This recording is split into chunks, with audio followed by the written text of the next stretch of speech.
Hello friends, welcome to study कर। मैं हूं आपका दोस्त प्रभाकर। आज के इस लेक्चर में हम 10 अप्रैल 2023 के मोस्ट इंपॉर्टेंट करंट अफेयर्स के क्वेश्चन डिस्कस करेंगे, तो आप इस लेक्चर को बहुत ही ध्यान से लास्ट तक जरूर देखिएगा। आज का पहला क्वेश्चन है, सुखोई लड़ाकू विमान में उड़ान भरने वाली दूसरी महिला राष्ट्रपति कौन बनी है? तो वो बनी है द्रौपदी मुर्मू जी। दोस्तों, द्रौपदी मुर्मू जी अभी हाल ही में असम के दौरे पर थी और असम के तेजपुर वायुसेना स्टेशन से उन्होंने सुखोई लड़ाकू विमान से उड़ान भरी है। दोस्तों, उनकी जो उड़ान थी वो 30 मिनट की उड़ान थी और ये जो सुखोई लड़ाकू विमान था उसकी रफ्तार थी 800 किलोमीटर प्रति घंटा और इसके जो पायलट थे वो थे कैप्टन नवीन कुमार। तो ये इंपॉर्टेंट पॉइंट हैं। अगर हम बात करें अब तक कितने राष्ट्रपति ऐसे रहे हैं जिन्होंने लड़ाकू विमान से उड़ान भरी है, तो 4 ऐसे राष्ट्रपति रहे हैं जिन्होंने लड़ाकू विमान से उड़ान भरी है। पहला नाम है डॉक्टर एपीजे अब्दुल कलाम का, दूसरा नाम है प्रतिभा पाटिल जी का, तीसरा नाम है रामनाथ कोविंद जी का और चौथा नाम है द्रौपदी मुर्मू जी का। ये 4 राष्ट्रपति ऐसे रहे हैं जिन्होंने लड़ाकू विमानों से उड़ान भरी है। दोस्तों, राष्ट्रपति द्रौपदी मुर्मू से पहले भारत की पहली महिला राष्ट्रपति प्रतिभा पाटिल जी ने 2009 में सुखोई विमान से उड़ान भरी थी। बात कर लेते हैं सुखोई 30 MKI लड़ाकू विमान की। तो इस विमान को रूस की कंपनी सुखोई ने डेवलप किया है, लेकिन भारत में लाइसेंस प्राप्त करके हिंदुस्तान एरोनॉटिक्स लिमिटेड के द्वारा इसे बनाया जा रहा है। इसकी रेंज है 3000 किलोमीटर की। यहां पर महिलाओं की बात आई है दोस्तों, तो हाल ही में चर्चा में रही प्रथम महिलाएं डिस्कस करते हैं। तो किम कॉटन जो कि न्यूजीलैंड की हैं, वो अंतर्राष्ट्रीय मैच में एक फीमेल अंपायर के रूप में भूमिका निभाने वाली पहली महिला अंपायर बनी है। सीनू झावर TIE राजस्थान की पहली महिला अध्यक्ष बनी है। क्रिस्टीना कोच नासा के चंद्र मिशन में शामिल होने वाली पहली महिला बनी है। सुरेखा यादव वंदे भारत ट्रेन का संचालन करने वाली पहली महिला बनी है और कर्नल गीता राणा सेना की बटालियन की कमान संभालने वाली पहली महिला बनी है। शालिजा धामी वायुसेना में लड़ाकू इकाई की पहली महिला कमांडर बनी है। दोस्तों, आप देख रहे हैं 10 अप्रैल 2023 के डेली करंट अफेयर्स के लेक्चर को, तो आप इसे लास्ट तक देखिएगा। लास्ट में पूछा जाएगा आपसे क्वेश्चन जिसका आंसर आपको कमेंट बॉक्स में देना है। दोस्तों, अगर आप चैनल पर पहली बार आए हैं तो सब्सक्राइब कर लें, बेल आइकन भी दबा लें जिससे आपको समय पर सबसे पहले नोटिफिकेशन मिल सकेगा। अगर आप किसी भी एग्जाम की तैयारी कर रहे हैं तो उसके लिए मॉक टेस्ट अगर आपको चाहिए तो आपको ऐप पर मॉक टेस्ट मिल जाएंगे, हिंदी अंग्रेजी दोनों माध्यम में है, तो आप ज्वाइन कर लीजिएगा उनको। और अगर आपको डिस्काउंट चाहिए तो मेरा कूपन कोड यूज करिएगा PS100, आपको डिस्काउंट भी मिल जाएगा। दोस्तों, अगर आपको लेक्चर पसंद आता है तो आप इसे लाइक करिएगा, शेयर करिएगा सभी दोस्तों को सभी सोशल मीडिया प्लेटफॉर्म पर। नेक्स्ट क्वेश्चन है, किस राज्य में सौर ऊर्जा से चलने वाली पहली पर्यटक नाव लॉन्च की गई है?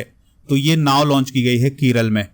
तो Kerala state inland navigation corporation ने सौर ऊर्जा से चलने वाली पहली टूरिस्ट नाव सूर्यवंशु को लॉन्च किया है। इस नाव का नाम जरूर याद रखिएगा, क्या नाम है इसका? सूर्यवंशु।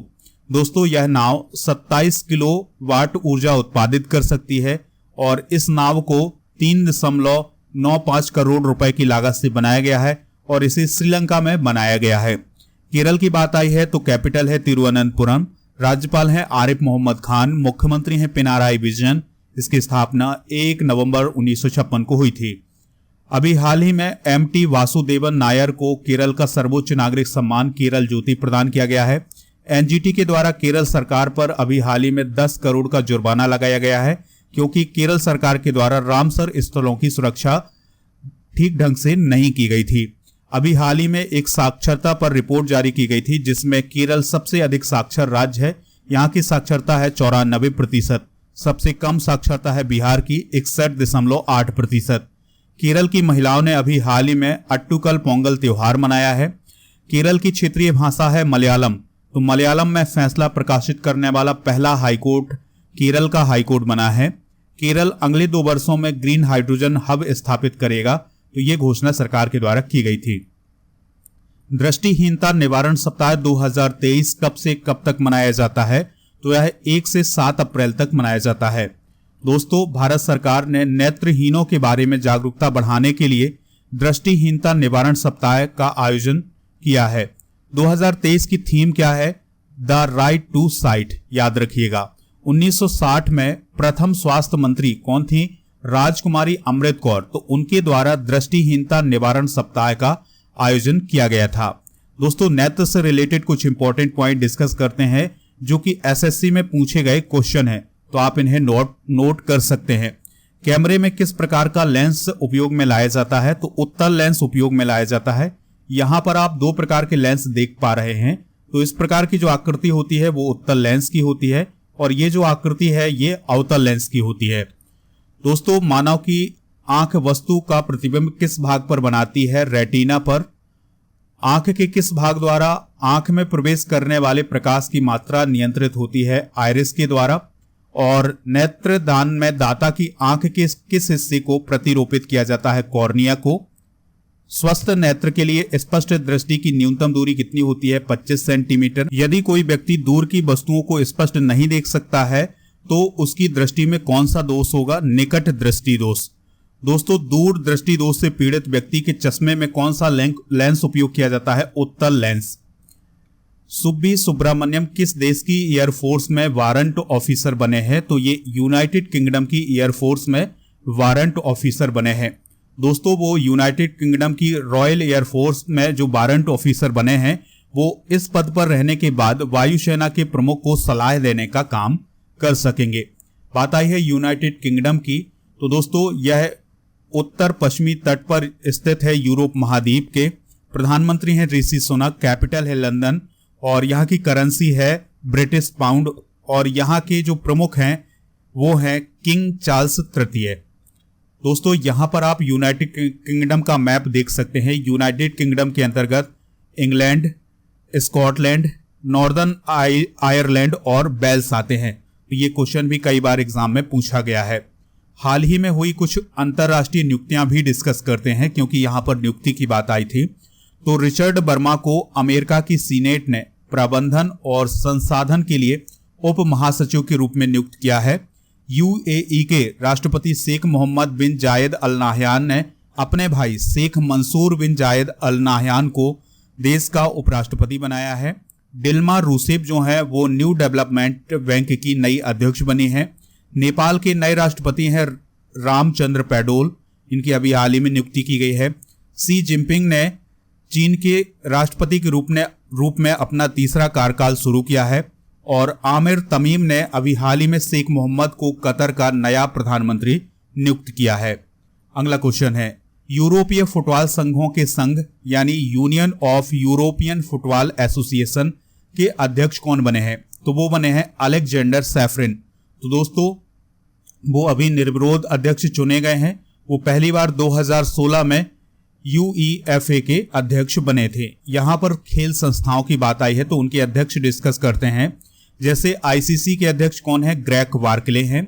बीसीसीआई के अध्यक्ष कौन है? रोजर बिन्नी है। अंतरराष्ट्रीय हॉकी महासंघ के अध्यक्ष कौन है? तैयब इकराम। हॉकी इंडिया के अध्यक्ष कौन है? दिलीप तिर्की। और फीफा के अध्यक्ष कौन है? Gianni Infantino. किस राज्य में एक उन्नत गुरुत्वाकर्षण तरंग डिटेक्टर बनाया जाएगा? तो यह बनाया जाएगा दोस्तों महाराष्ट्र में। ठीक है, सबसे पहले आप गुरुत्वाकर्षण समझिएगा। गुरुत्वाकर्षण क्या होता है? तो गुरुत्वाकर्षण एक प्रकार का बल होता है।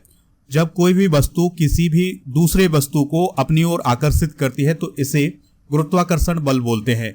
जिस प्रकार से पृथ्वी जो है किसी भी वस्तु को अपनी ओर आकर्षित कर रही है तो इस बल को कौन सा बल कहेंगे? हम गुरुत्वाकर्षण बल कहेंगे। तो जो शोधकर्ता होंगे वो इस उपकरण का उपयोग करके गुरुत्वाकर्षण तरंगों का पता लगाने, उनको रिकॉर्ड करने और उनका अध्ययन करने के लिए करेंगे।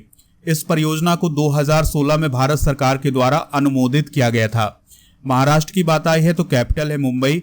राज्यपाल हैं रमेश बैस। मुख्यमंत्री हैं एकनाथ शिंदे और इसकी स्थापना 1 मई 1960 को हुई थी। अडानी पावर के गोड्डा संयंत्र से बांग्लादेश विद्युत विकास बोर्ड को कितने मेगावाट की बिजली मिली है? तो दोस्तों 450 मेगावाट की बिजली मिली है। अब इसको आप ध्यान से समझिएगा। देखिए अडानी पावर का गोड्डा संयंत्र जो है वो झारखंड में स्थापित है। तो झारखंड से बिजली कहां तक गई है? बांग्लादेश तक गई है। ठीक है, कितने मेगावाट की बिजली गई है दोस्तों? 450 मेगावाट की गई है। ठीक है, तो ये पॉइंट आपको याद रखना है। और ये जो गोड्डा संयंत्र है ये एग्जाम में पूछा जा सकता है, किस राज्य में है? झारखंड में है। तो भारत एकमात्र ऐसा देश है जिसके साथ बांग्लादेश का सीमा पार विद्युत व्यापार चल रहा है, यानी बांग्लादेश जो है वो भारत से विद्युत भी ले रहा है। दोस्तों अभी हाल ही में भारत बांग्लादेश के बीच मैत्री पाइपलाइन का उद्घाटन किया गया है। ठीक है, इसका उद्घाटन पीएम मोदी और शेख हसीना जी के द्वारा किया गया था। मोहम्मद शहाबुद्दीन बांग्लादेश के 22वें राष्ट्रपति चुने गए हैं, ये पॉइंट भी आप याद रखिएगा। किसने जम्मू विश्वविद्यालय में भारतीय संविधान की डोगरी अनुवाद का लोकार्पण किया है? तो ये लोकार्पण किया है किरण रिजिजू जी ने। केंद्रीय विधि और न्याय मंत्री हैं किरण रिजिजू जी, तो उन्होंने जम्मू विश्वविद्यालय में भारतीय संविधान की डोगरी अनुवाद का लोकार्पण किया है। यानी जो हमारा इंडियन कॉन्स्टिट्यूशन है उसका डोगरी में अनुवाद किया गया है और उसका लोकार्पण किसने किया है? किरण रिजिजू जी ने। डोगरी क्या है? तो दोस्तों डोगरी एक भाषा है जो कि जम्मू, हिमाचल के कांगड़ा और उत्तरी पंजाब के कुछ प्रांतों में बोली जाती है। 2003 में इस बोली को यानी कि इस भाषा को भारतीय संविधान की 8वीं अनुसूची में शामिल किया था। तो ये पॉइंट भी आप नोट करिएगा, एग्जाम में पूछा जा सकता है। नेक्स्ट क्वेश्चन है, भारत किस वर्ष तक दुनिया का दूसरा सबसे बड़ा सौर निर्माता बन जाएगा? आंसर है 2026 तक। तो दोस्तों institute for energy economics and financial analysis और JMK रिसर्च एंड एनालिटिक्स की एक रिपोर्ट के अनुसार भारत जो है 2026 तक चीन के बाद सबसे बड़ा सौर ऊर्जा निर्माता बन जाएगा। दोस्तों यहां पर सौर ऊर्जा की बात आई है तो सौर ऊर्जा के लिए काम करने वाला सबसे बड़ा संगठन है अंतरराष्ट्रीय सौर गठबंधन। इसकी स्थापना 2015 में भारत और फ्रांस के द्वारा की गई थी और यह संधि आधारित अंतर सरकारी संगठन है और यह वन सन, वन वर्ल्ड और वन ग्रिड को लागू करने के लिए एक नोडल एजेंसी है।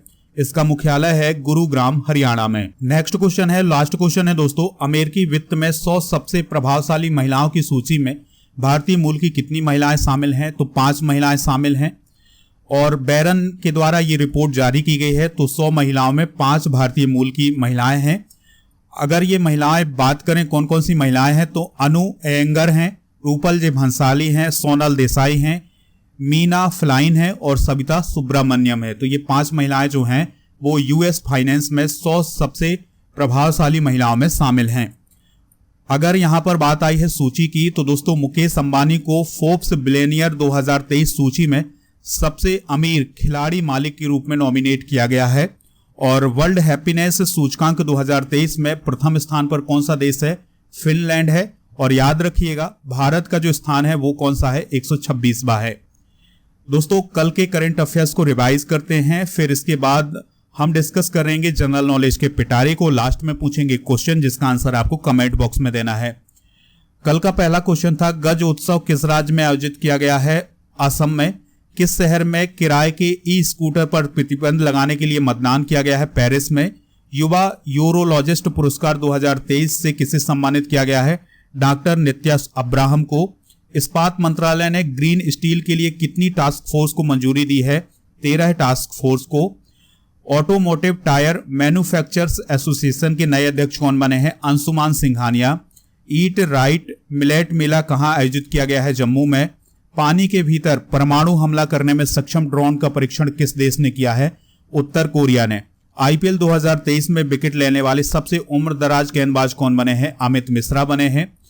किस राज्य ने भांग की खेती को लीगल करने के लिए समिति का गठन किया है? हिमाचल प्रदेश ने। टाइम के पोल में 2023 के 100 सबसे प्रभावशाली लोगों में पहले नंबर पर कौन है? शाहरुख खान है। दोस्तों आज के जनरल नॉलेज के पिटारे में हम डिस्कस करेंगे सार्क देशों को। तो सार्क का फुल फॉर्म कई बार एग्जाम में पूछा गया है। South Asian association for regional cooperation इसका फुल फॉर्म होता है। इसकी स्थापना 8 दिसंबर 1985 को हुई थी और दोस्तों सार्क का हेडक्वार्टर याद रखिएगा कहां है? काठमांडू में है, जो कि नेपाल की कैपिटल है। अब बात करते हैं कि सार्क में कौन कौन से देश शामिल हैं।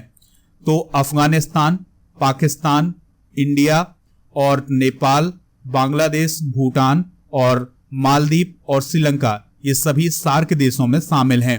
ठीक है, तो ये पॉइंट आप नोट जरूर करिएगा। अब आपसे एक क्वेश्चन पूछा जा रहा है जिसका आंसर आपको कमेंट बॉक्स में देना है। सुखोई लड़ाकू विमान में उड़ान भरने वाली दूसरी महिला राष्ट्रपति कौन बनी है? जो भी इसका राइट आंसर हो कमेंट बॉक्स में जरूर बताइएगा, हमें इंतजार रहेगा आपके आंसर का। जय हिंद, वंदे मातरम।